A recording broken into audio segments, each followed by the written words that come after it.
Salutare fraților, eu sunt Alex și bine v-am regăsit la un nou episod pe acest canal. Astăzi vreau să vă prezint, deci după cum am spus, astăzi vreau să vă prezint 4 locuri în care puteți rămâneți blocați pe diferite hărți de pe Brawl Stars. Deci, da, hai să începem videoclipul. Sper să nu vă deranjeze poza asta de pe fundal momentan, dar da, e ok. Prima hartă este harta Hard Rock Mine de la Gem Grab. Trebuie ca cineva din echipa voastră să-și ia tara și dumneavoastră să vă luați Crow dacă aveți. Deci tara și Crow și intrați pe harta aceasta. Deci intrați pe ea și vă faceți ultimata și vă duceți acolo unde vedeți voi acum pe videoclip.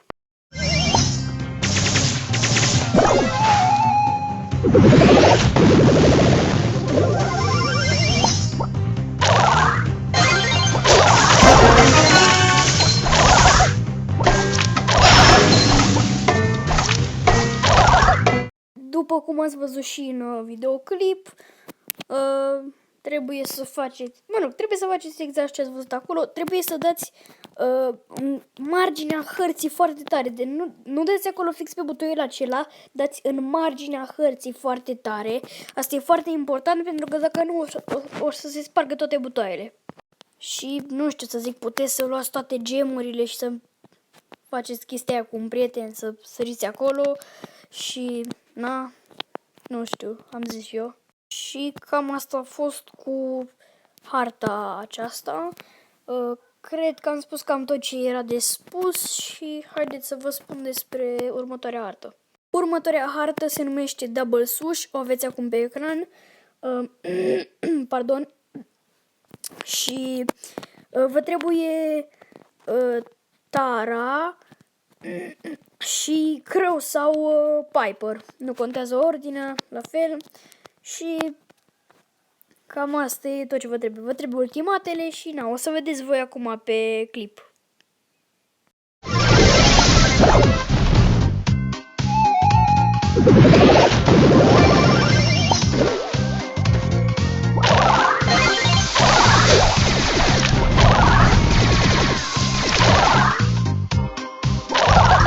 După cum ați văzut, este cam același lucru, doar că este pe altă hartă și acestea sunt locurile în care puteți face chestia asta.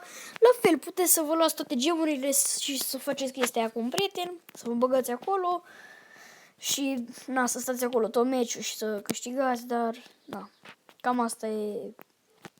Cam asta e și cu harta asta. Acum, bineînțeles, vom trece la următoarea hartă. Deci, hai să trecem la următoarea. A doua hartă se numește Eye of Storm, este pe Showdown. Tot așa o aveți acum pe ecran sau acum o secundă, nu contează.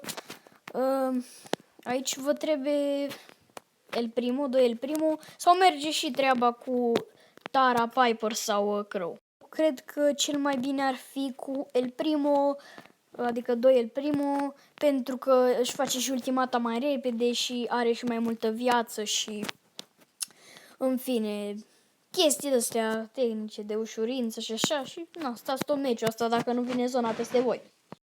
Oricum, treaba este pe același principiu, vă veți da ultimatele, este în zona, în fine, o să vedeți voi care e treaba. E în partea de sus a hărții, în orice caz, pe la mijloc, dar în fine, vedeți voi acum în videoclipul pe care o să-l aveți. El Primo! The show must go on.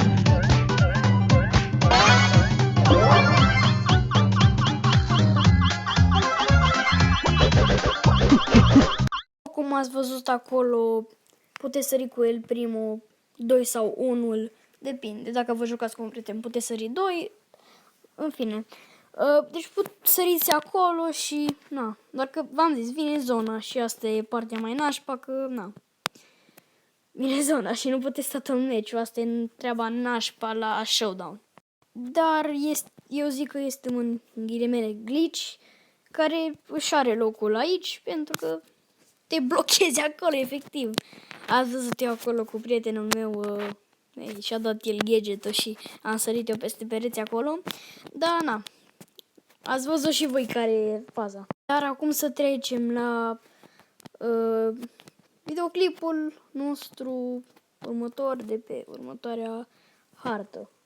Acest glitch este pe harta Bandit Cove, dacă nu mă înșel, de pe Bounty și tot așa aveți acum pe ecran și aveți nevoie tot de Crow și Tara sau în loc de Crow puteți folosi Piper. Deci cam asta este principiul. Este cam același lucru ca la hărțile trecute de Gem Grab, dar na, este pe Heist.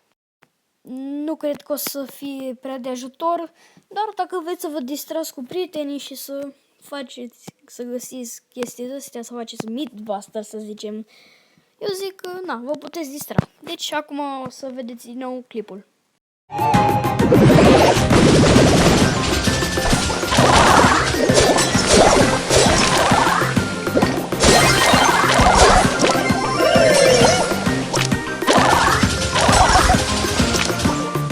Ați văzut care este treaba, tot așa vă trebuie ultimatele, vi le dați acolo, de data asta în partea din stânga, pentru că în partea din dreapta era altceva și nu mergea. Dar, da, cam asta e treaba și pe Heist. Eu sper că v-am fost de ajutor cu acest videoclip, adică nu neapărat de ajutor, dar sper că vă puteți distra cu aceste glitch-uri, în ghilimele. Și, da. Nu uitați să apăsați butonul de like, subscribe și share dacă vreți să vadă și prietenii voștri acest videoclip, să le arătați ce e vorba și așa. Și da, Paște fericit! Am uitat să vă spun, Paște fericit! Deci vă zic încă o dată, eu vă mulțumesc că m-ați vizionat până aici. Vă mulțumesc că ați vizionat tot clipul dacă ați vizionat până aici. Adică, da, în fine, iar noi o să ne auzim data viitoare. Pa, pa!